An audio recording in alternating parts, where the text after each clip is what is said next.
Bienvenidos a Emprende América, en colaboración con W360 Radio. Este es el programa donde las ideas cruzan fronteras, los miedos se negocian y los negocios se hacen sin pedir permiso. Súbele, que la revolución emprendedora ya está al aire. Iniciamos. Hola, bienvenidos, ¿cómo están? Gracias por escucharnos en este nuevo encuentro. Mi nombre es Carolina Áquila, me acompañan mis compañeros de equipo, Alex Orozco y Juan Carlos Adame. Y hoy nos venimos con un temita ahí un poco controversial, por decirlo de alguna manera, pero creo que es uno de los mejores consejos que les vamos a poder dar a aquellos que están pensando en emigrar y en emprender en América. Y es cómo perder el ego antes de emigrar. Así que sean nuevamente bienvenidos. Es un tema como que es demasiado particular o personal. Por favor, no se lo tomen personal. Es todo con la mejor intención. Pero es justamente eso, es cómo bajar un poquito nuestro ego antes de emigrar. Y acá le voy a dar la mano a un tema que siempre habla Juan Carlos y que cuando yo lo conocí a él y lo nombró me causó siempre como mucha gracia y como que no me lo voy a olvidar, que es la famosa receta de la abuela, ¿no? Que quedó, ya la receta de la abuela quedó.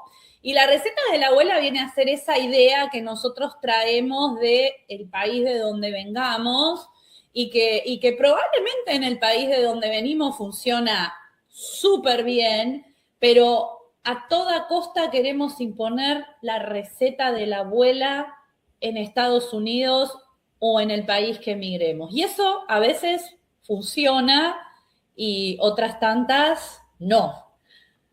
¿Qué nos puedes decir, Juan Carlos, de la receta de la abuela? Hablemos de la receta de la abuela. Sí, creo que la defendemos a capa y espada hasta la muerte, con sangre y sudor, y por buenas razones. Obviamente la adoramos porque con esa crecimos en todos los sentidos y no nada más en el término de comida, pero tenemos que aprender a dejar ir y a entender la parte de negocio. Hay muchas variables que estamos desconociendo y platicábamos sobre cómo Hollywood pudiera echarte a perder la perspectiva de qué es emigrar. Llegas con ciertas expectativas y llegas con cierto velo en los ojos pensando que no va a ser tan diferente. Platicábamos de lo gracioso que es el propio idioma, a pesar de que hablamos español, una o varias palabras pudieran tener significados tan distintos que a la hora que llegamos y queremos comunicar, no entendemos por qué no me entienden, y esa es parte del ego. Creemos que el problema es del otro, el nuevo eres tú. Y sientes que, como el chiste de que en el radio dicen, oye, hay una persona que viene en contra en la avenida grande, no en el highway, todos vienen en contra, tú eres el que va mal, ¿verdad?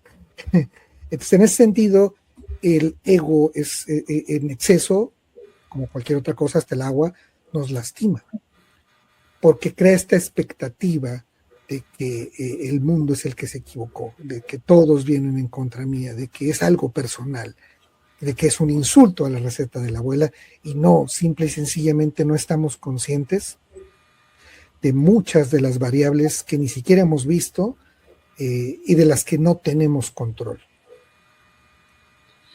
Antes de darle el lugar a Alex, me pregunto, y me lo he preguntado muchas veces, y sepan que si a ustedes les está pasando eso, es totalmente normal porque nos ha pasado a todos los que hemos emigrado y emprendido en otro país, que es por qué creemos que lo que nos gusta a nosotros le va a gustar a todo el mundo, o aún peor, redoblo la apuesta, le tiene que gustar a todo el mundo. O sea, a mí me encantan los alfajores, que es un dulce típico argentino. Entonces, ¿cómo que a todo el mundo no le gustan los alfajores? Ok, entonces a todo el mundo le van a gustar los alfajores. Ujú. ¿Cómo lo ves vos, Alex? Bueno, pues creo que de los aquí, yo soy la persona que lleva más tiempo en este país. Soy una persona hispana y gracias a ese tiempo he aprendido a convivir con diferentes escenarios de la gente que viene a los Estados Unidos. Y puedo decir como lo que he visto, experiencia propia y lo que he visto en la gente es que no venimos con la mente abierta. O sea, podemos decir, vamos a viajar de país y como que no alcanzamos a comprender el choque cultural que vamos a llegar porque en verdad no sabemos, como que llegamos con los ojos vendados y creemos que porque vimos todas las películas de Hollywood, creímos que ya conocemos a los Estados Unidos y el choque de saber de que acá todo es totalmente diferente. Puedes encontrar colonias, o como decimos acá, de grupos de tu país y aún así es diferente. Y algo que yo mencionaba antes de cámaras era que algo bonito de los Estados Unidos es aprender y tener esa mentalidad de aprender las culturas del mundo, porque aquí vas a encontrar cualquier persona, indígena, mexicano, guatemalteco, y todos pensamos diferentes. O chino, o de Medio Oriente, lo que sea, y vas a encontrar que cada ser es diferente. E incluso en nuestro propio país, creo que hablamos de la otra vez que no es lo mismo una persona del norte de México al sur de México, igual que en mi país, no es lo mismo que una persona de la capital de Bogotá, a la ciudad donde vengo yo, que es Cali, que es caliente, que es el Valle. Entonces tenemos diferentes tipos de comidas, diferentes formas de hablar y diferentes formas de pensar. Entonces, si así es de diferente en nuestro propio país, llegar acá es un choque diferente fuerte y creo que a lo que se refieren ellos es eso, de que en verdad tenemos que llegar con esa mente totalmente abierta, el ego bien bajo y decir, ¿qué sé yo? ¿Qué es lo que tengo yo que pueda servir? Porque si llegamos diciendo, es que lo que yo sé, la receta de la abuela que yo tengo es la mejor y todo el mundo le va a gustar, vas a encontrar un choque grande. Y el ejemplo perfecto que tengo para esto es, espero que tengan la oportunidad algún día de ir a Georgia, donde está el Museo de la Coca-Cola. Es una de las fábricas de Coca-Cola y está el Museo de Coca-Cola. Y ellos tienen un cuarto entero con los sabores de la Coca-Cola de cada país. ¿Qué dice eso? Que incluso una compañía tan grande, trillonaria, que está en todo el mundo, aprendió que la receta que vendían en los Estados Unidos no iba a servir para el mundo entero y crearon sabores especiales para cada país. Ojo ahí, nada más como paréntesis, el presupuesto que tiene Coca-Cola Company para investigación de mercados es enorme. Antes de gastar un centavo en publicidad, estudian el mercado al que tienen que entrar. Porque si hay muchas variables, dices tú es agua y es la receta secreta de Coca-Cola que seguramente no cambia, hay otras variables que para poder entrar, imagínense McDonald's en la India, que sí existe, donde las vacas son sagradas, no entraron de un día para otro. El café en Japón ya se posicionó ahorita, y ¿saben cuánto les costó en tiempo entender ese mercado en donde reinaba el té? Entonces no es de un día para otro, pero ojo, tú dijiste algo muy interesante, Alex. Si tienes la actitud de aprender, vas a informarte de esas variables, de esos cambios, de esas diferencias, pero ahí es en donde el ego estorba, porque si tú sigues casado con la receta de la abuela, no te vas a abrir a escuchar y aprender de todos los demás. Y te vas a quedar en ese berrinche nacionalista de por qué demonios esta gente tonta no adora la receta de la abuela. Sí, yo creo que por ahí es una buena sugerencia para aquellos que están buscando emprender a través de la receta de la abuela. Obviamente que dentro de la receta de la abuela incluimos ahí un montón de cosas, pero lo vamos a denominar así para entender que es algo que nosotros traemos de nuestros países, algo propio de nuestros países, como en Argentina podría ser el mate o los alfajores.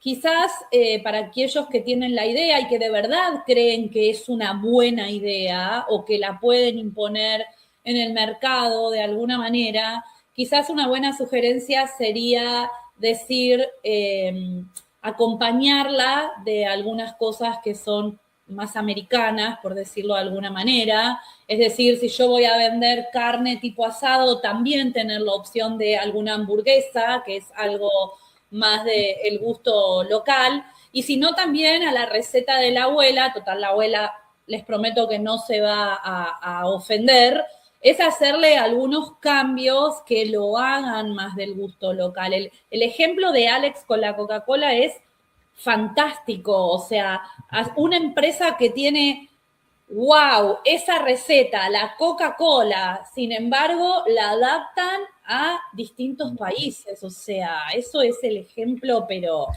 creo que es el mejor ejemplo que un emprendedor podría tener. Ojo, ahí nada más como observación.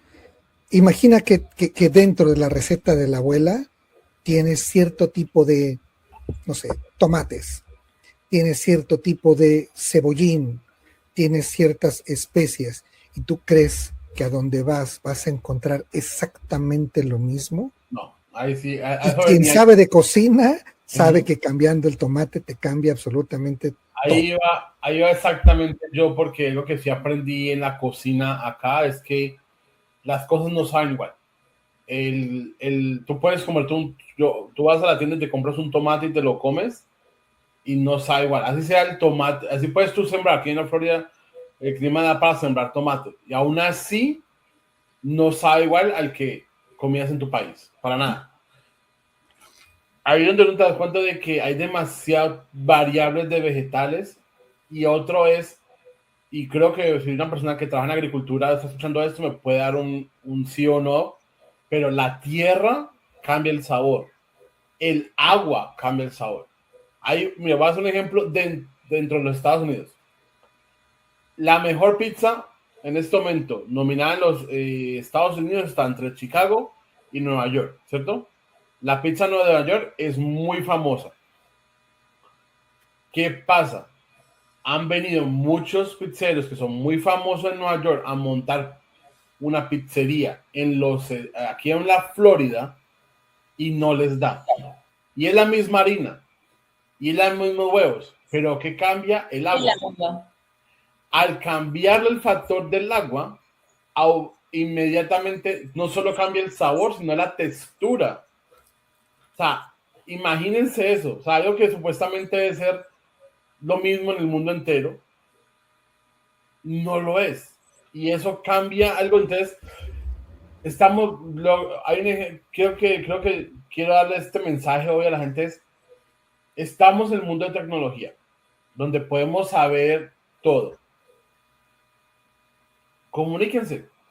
Busquen en Facebook, pueden encontrar grupos de negocios, de restaurantes, y hay un club de restaurantes en el área donde tú vas a ir.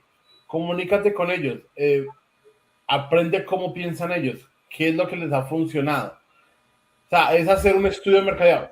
Yo sé, o sea, y lo digo en el punto de esa forma porque yo sé que Juan Carlos, pues, es el personal análisis, y como dice él, hay que tener un budget o un dinero para poder hacer un estudio, pero hay cosas que puedes empezar a hacer tú sin gastar dinero, sino claro, a las redes sociales y buscar, porque en verdad afecta aquí o en donde tú vayas, la gente piensa diferente a ti, o la cultura es diferente, y eso ha afectado la mentalidad de la gente, lo que comen, lo que les gusta comer.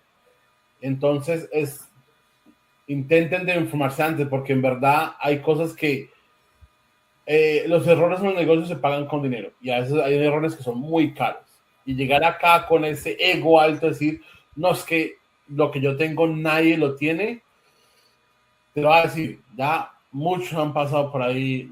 Yo creo que ya hoy en día ya se inventó lo que teníamos que inventar, y solamente queda como lo que tú tienes, volverlo mejor y adaptarlo al mercado que quieres vender.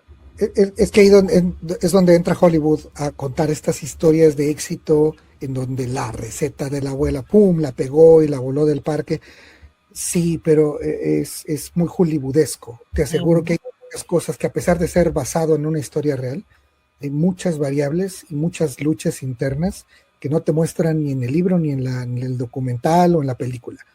Lo que dice Alex sobre el presupuesto, sí, no es pretexto. Bien, no tengo dinero para los millones para invertir en investigación.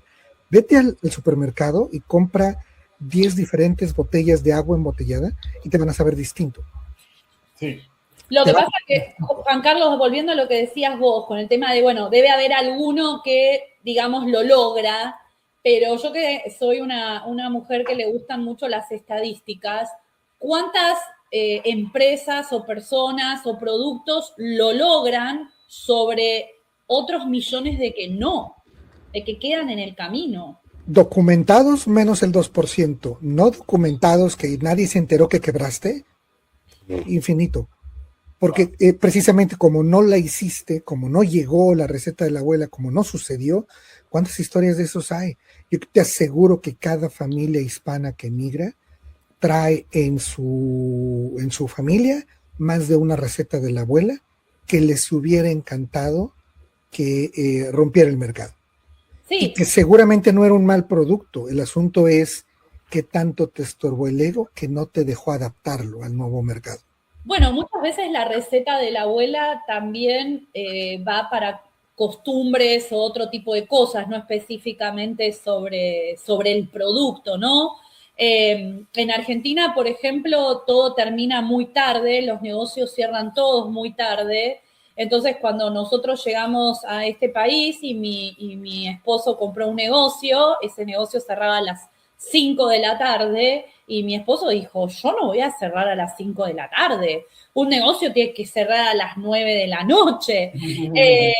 Y la realidad es que finalmente se dio cuenta de que tenía que cerrar a las 5 de la tarde, porque ese es el horario de que la gente está acostumbrada en este rincón del mundo donde vivimos. O sea, nadie va a ir a arreglar un carro a las 8:30 de la noche. O sea, por más loco que esté esa persona, va a esperar al otro día.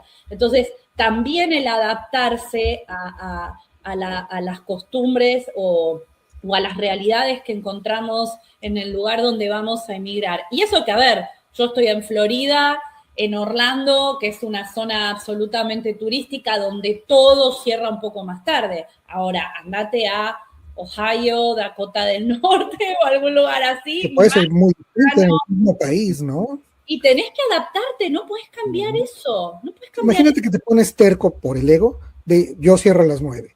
Tienes que pagar luz extra, tienes que pagar sueldos extra, y eso no te asegura que esté entrando dinero de 5 a 9. Porque a lo mejor nadie, por las costumbres, nadie puede visitar tu negocio.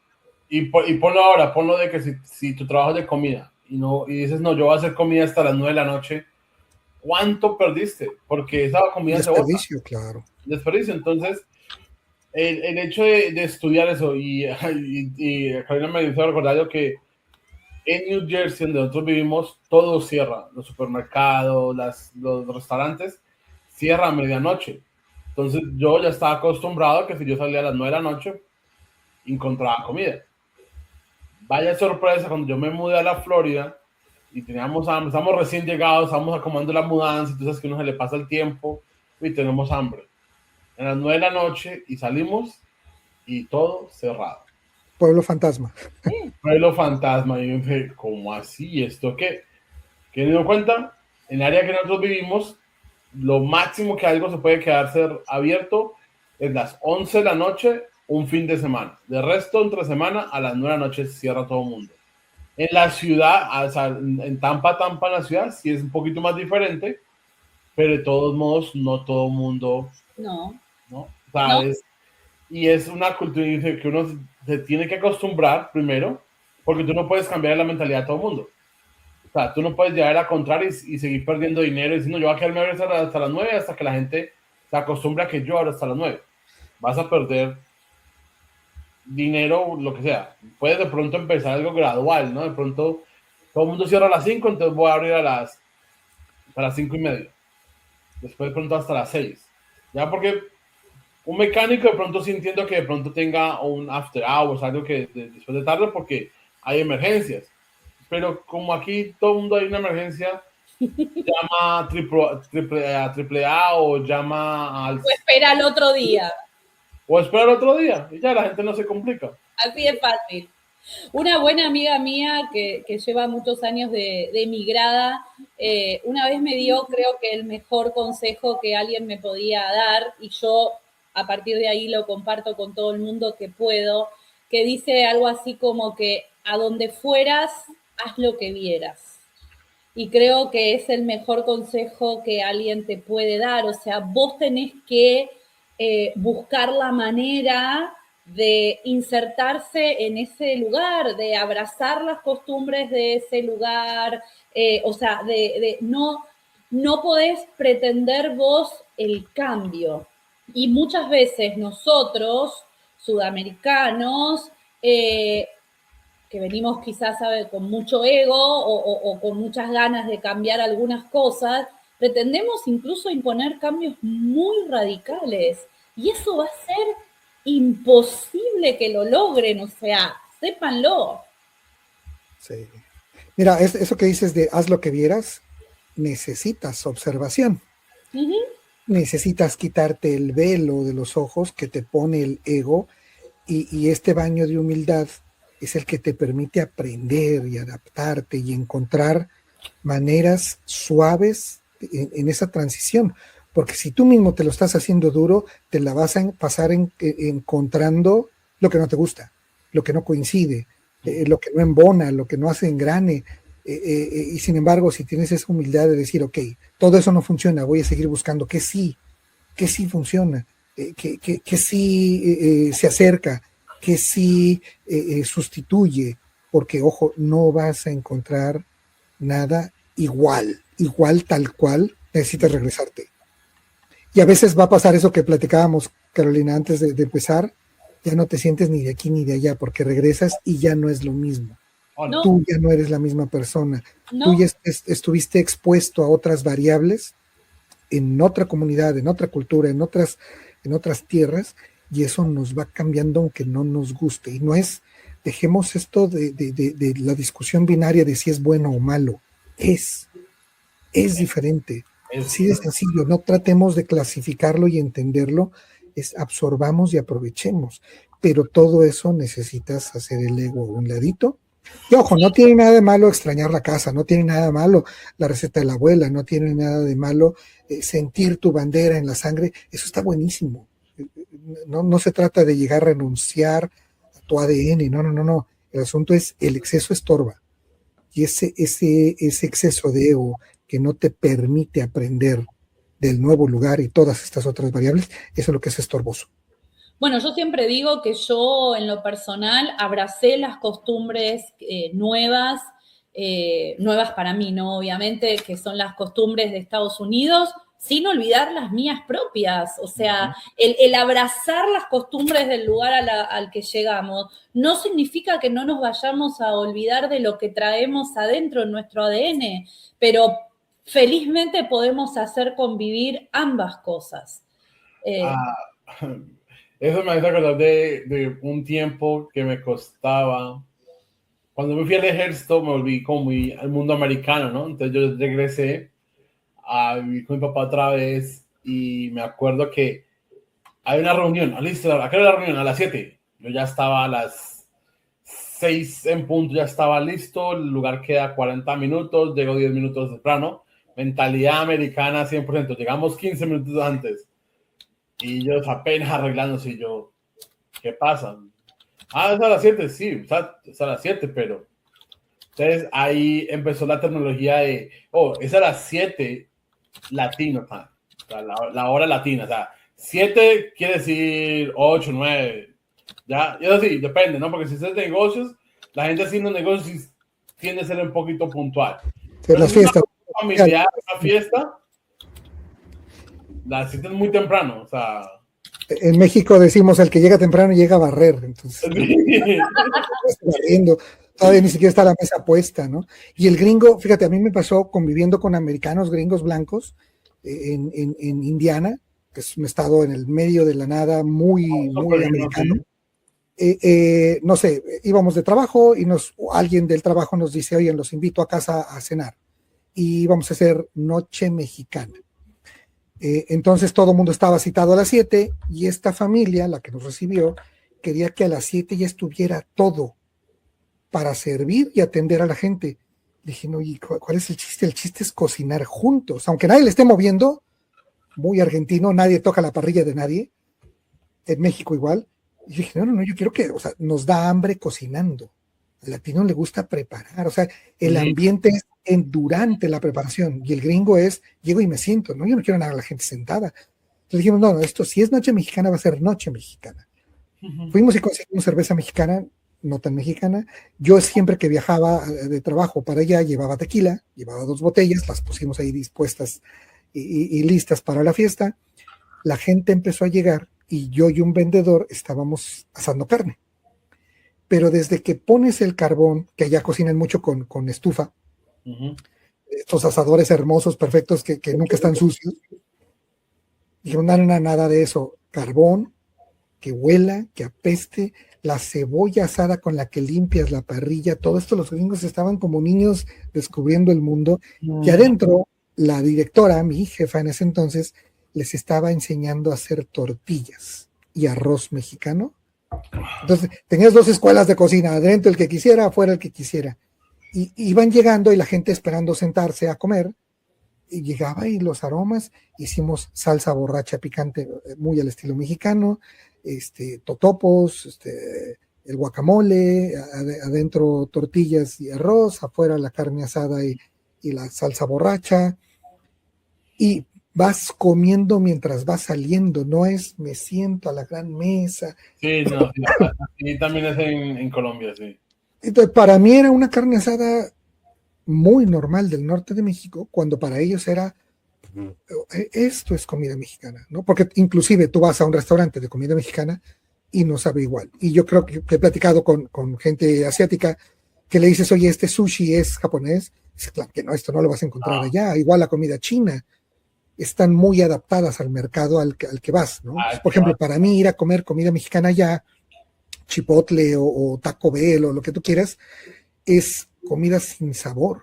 Sí, pues es tortillas de harina que no saben a nada, embarrados de crema que no sabe a nada, arroz que no sabe a nada y pollo a la parrilla que no sabe a nada.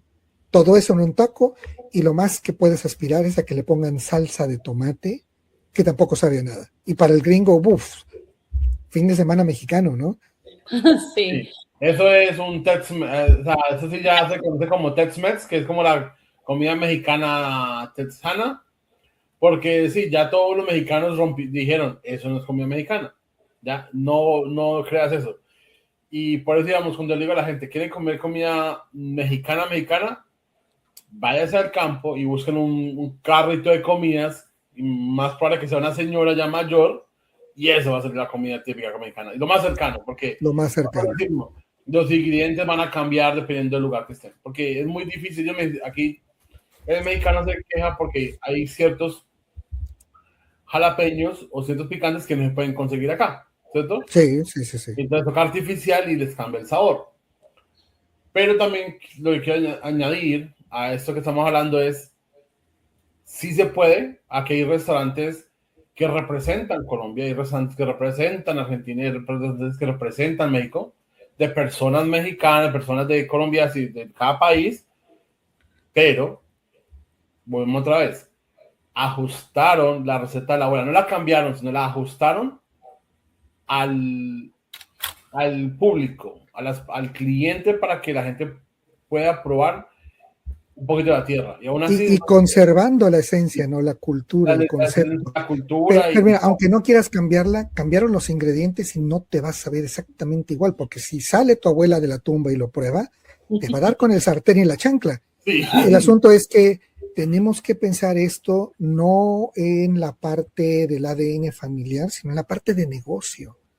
Esa receta de la abuela es vendible, siempre y cuando te adaptes a los cambios de las variables y a los ingredientes que vas a encontrar de manera local, porque también tiene que ser sostenible. Entonces, sí, de vez en cuando te traen chiles de tu ciudad, eso no va a ser sostenible para un negocio. ¿Qué encuentras aquí que puedas tener de manera constante para atender el negocio de manera constante? Porque si vas a estar esperanzado a que venga el primo, que venga la tía, que te llegue el pedido, no va a ser sostenible, ¿no? Si ustedes me permiten, me voy a ir un poquito más atrás para hacerle honor al título de nuestro encuentro de hoy de Pierde el ego antes de emigrar. Y a mí me ha pasado que muchas veces he tenido clientes que me dicen, bueno, ya estoy por viajar, ¿qué pongo dentro de la maleta? ¿Qué llevo? Y yo siempre le digo lo mismo. Pongan grandes dosis de paciencia, enormes cantidades de humildad, pongan un buen día, un muchas gracias, un hasta pronto, pongan muchos deseos de aprender, pongan una pizquita de curiosidad, abran bien los ojos y agarren esa maleta entendiendo que nadie, no importa quiénes sean ustedes, les va a dar una palmadita en la espalda al llegar.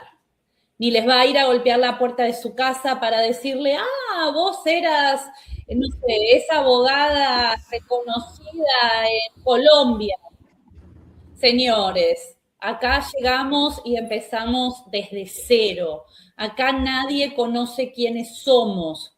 Acá no importa lo que hicimos, por lo menos en primer momento. Después, quizás tendremos la oportunidad de probar, de decir yo en mi país hacía esto o aquello y lo puedo ahora de replicar de alguna manera acá. Pero de recién llegados, no va a importar, se los puedo asegurar. Entonces ahí sí que el ego lo tenemos que guardarlo, pero bien, bien adentro de nuestros bolsillos. Qué buena maleta, Caro. Sí. Ajá.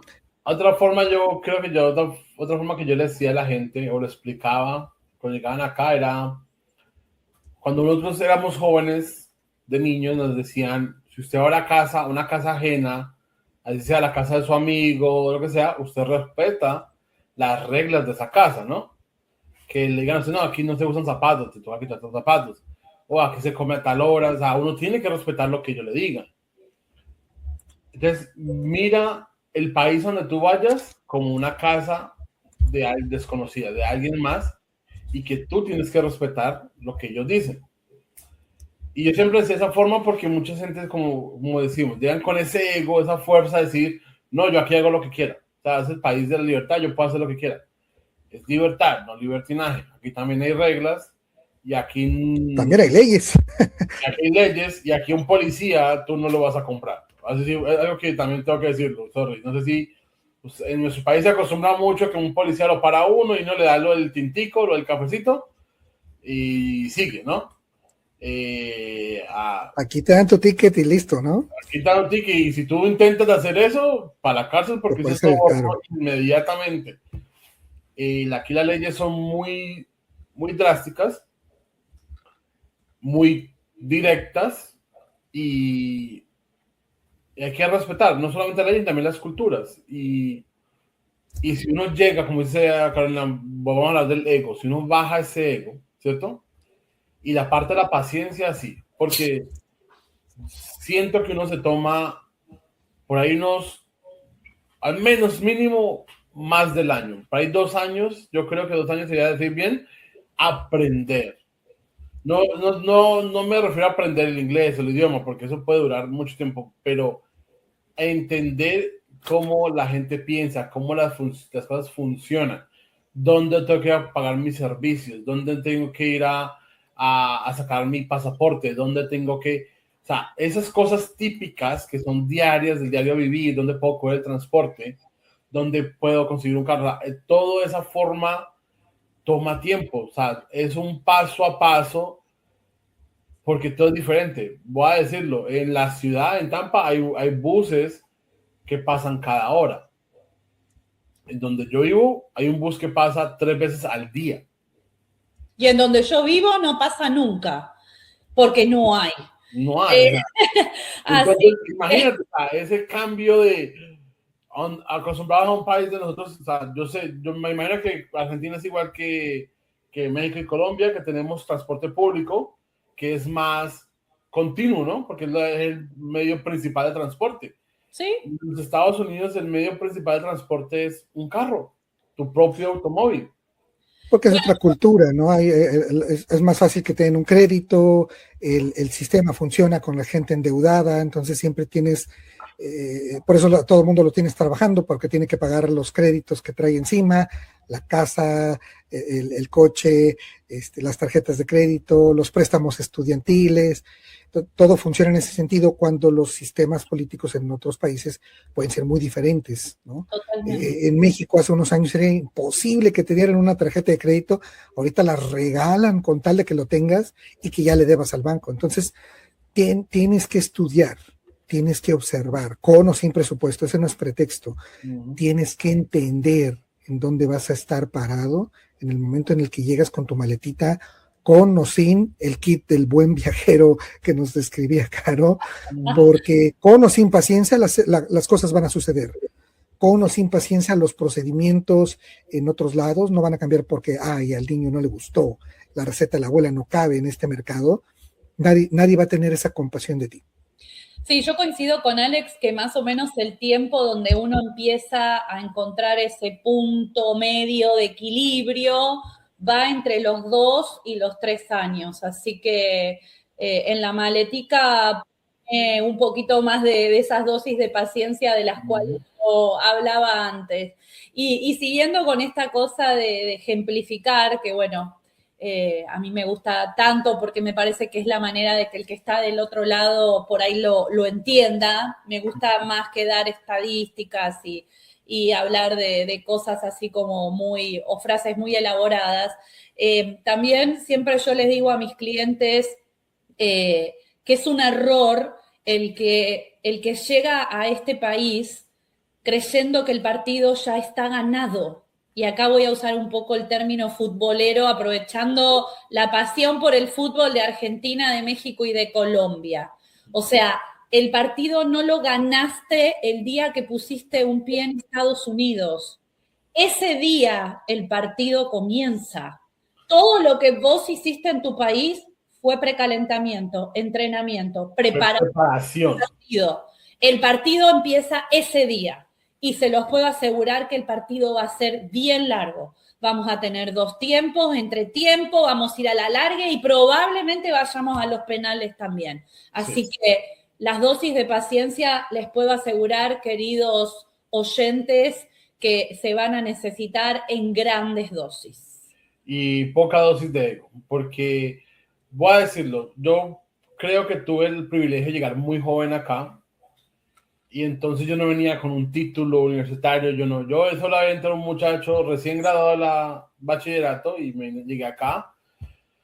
Gracias a Dios llegué a una estabilidad, a una comodidad buena porque mi papá ya tenía su restaurante, ya tenía algo evolucionado y como que empecé de ahí y salí adelante. Pero sí vi los espejos cuando la gente llegaba con ese título, es que yo soy el doctor y soy un cirujano. ¿Y por qué no te quedas en Colombia? No, es que el sistema o X o Y, quiero un mejor futuro para mis hijos. Bueno, ¿puedes validar tu carrera? No, me vine con visa de turista y dice, ahí yo, ahora que soy asesor de negocios, puedo decidir, si tienes un título, búscate una visa que te dé una estabilidad mejor aquí en ese país. Por eso es buena la investigación. Tu carrera te puede dar una visa, no sé, la EB2, creo que la de talento, y te puede dar una premiera, sacar una residencia más adelante, en vez de empezar desde cero, viendo con una visa turista y terminando ilegal, que hoy en día no recomendamos a nadie que haga eso. Hoy lo que estamos recomendando es prepárense, busquen un asesor de negocios. Si son de las personas que tienen la capacidad de comprar un negocio y empezar desde, o sea, no empezar desde cero, pero empezar con un negocio, piensen bien en la inversión, en lo que van a comprar y pregunten qué negocio es bueno donde yo quiero ir, ¿cierto? Yo me quiero ir a Colorado, me quiero ir a Houston, a Florida, Nueva York, ¿qué es bueno para mí montar? ¿Cierto? Es que, Alex, hoy no hay excusa de no informarse. Sí. Hoy todo eso, o sea, por más de que obviamente nos rodeemos de personas, de profesionales que nos acompañen en este proceso y nos ayuden, y que ya vamos a hacer algún capítulo hablando específicamente de personas que nos pueden colaborar en el proceso de emigrar y o de emprender, pero hoy no hay excusa de hacer todos esos estudios de mercado, aunque sea de una manera, vamos a decir, casera a través de las redes. Hoy no hay excusa para eso. Pero ojo, volvemos al punto de, hay una frase que me gusta mucho, el que tiene hambre de aprender, en cualquier lugar encuentra lecciones. Sí. El ego es el que te tiene ciego, sordo, loco, que te previene, que te niega esa oportunidad de aprender, de observar, de escuchar, de adaptar. Por eso la importancia de este episodio, porque en esa maleta que nos describía Caro no cabe el ego. No. Habrá un momento en donde todo ese bagaje, todo ese conocimiento, toda esa experiencia, que es parte del ego, que no todo es negativo, la vas a poder aprovechar. Sí. Pero en este momento en donde estás pensando en llegar o ya acabas de llegar, puede ser sumamente estorboso y peligroso. Entonces, habrá otros momentos en donde saques el título, habrá otro momento en donde saques la experiencia, habrá otro momento inclusive donde la propia receta de la abuela sea ventaja. Pero ahorita que estás empezando, que estás pensando, que estás llegando, cuidado.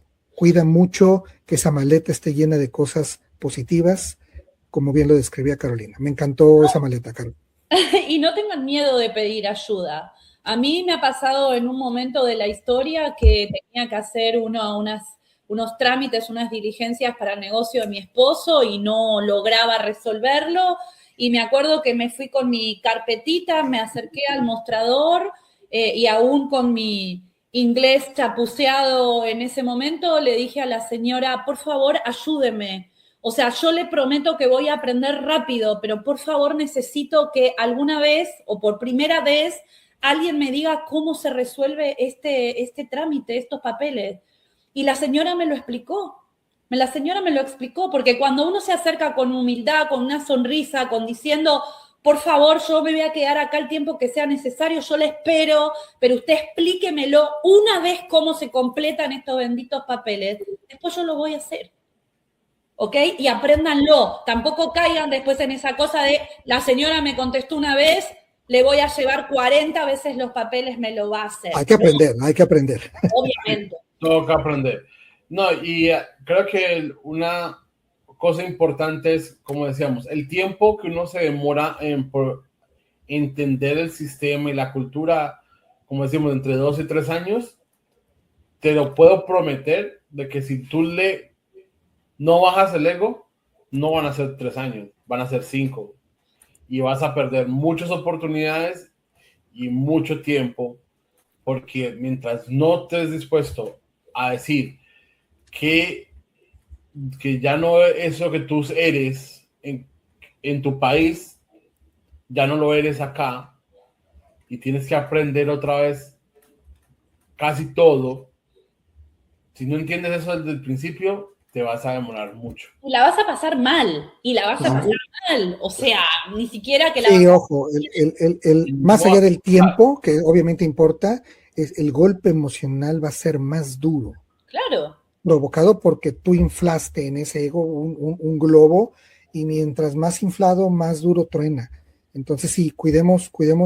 Por eso la importancia de este episodio, y no lo digo por el bien de nosotros tres en pantalla, lo queremos compartir para ustedes que nos escuchan o nos ven, previniendo una caída mayor, porque sí la vas a, o sea, de por sí es difícil emocionalmente, de por sí vas a encontrar muchas batallas por pelear. No le agregues pólvora a esa guerra, porque de que vas a una guerra, vas a una guerra. Entonces, no cargues tu mochila con más pólvora, cárgalo con cosas positivas. Me encanta esa maleta de Carolina, me encanta que todo lo que ella mencionó está lleno de amor y de positividad, porque te va a hacer mucha falta.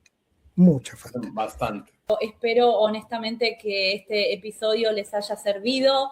Como les dije al principio, no es nada para que se lo tomen personal, es simplemente para tratar de ayudarles a que su desembarco en los Estados Unidos, ya sea porque migran o porque emprenden o porque las dos cosas, sea lo más suave posible.